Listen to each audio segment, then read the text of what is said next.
ایک رات سلطان محمود غزنوی رات کے وقت معمول کے مطابق گردش پر تھے اور ایک تندور کے پاس کسی شخص کو سویا ہوا دیکھا تو اس کو اٹھا کر پوچھا کہ وہ کون ہے۔ جواب میں اس شخص نے بتایا کہ وہ غریب مزدور ہے، دن بھر مزدوری کرتا ہے اور رات کو اس تندور کے پاس ہی سو جاتا ہے۔ سلطان نے پوچھا کہ سردی میں اس کی رات کیسے گزرتی ہے؟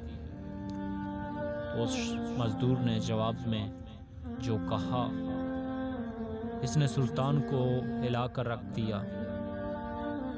مزدور نے کہا جناب، نصف رات آپ کے انداز میں گزرتی ہے اور بقیہ نصف آپ سے زیادہ اچھے انداز میں گزرتا ہے۔ سلطان نے بڑی حیرت سے پوچھا کہ وہ کیسے؟ مزدور نے جواب دیا کہ جب تک تندور گرم رہتا ہے تو میں آپ کے جیسی نیند سے لطف اندوز ہوتا ہوں، اور جب تندور ٹھنڈا ہو جاتا ہے تو اٹھ کے اللہ کی عبادت شروع کر دیتا ہوں، جو آپ کے مقابلے میں وقت کا بہتر استعمال ہے۔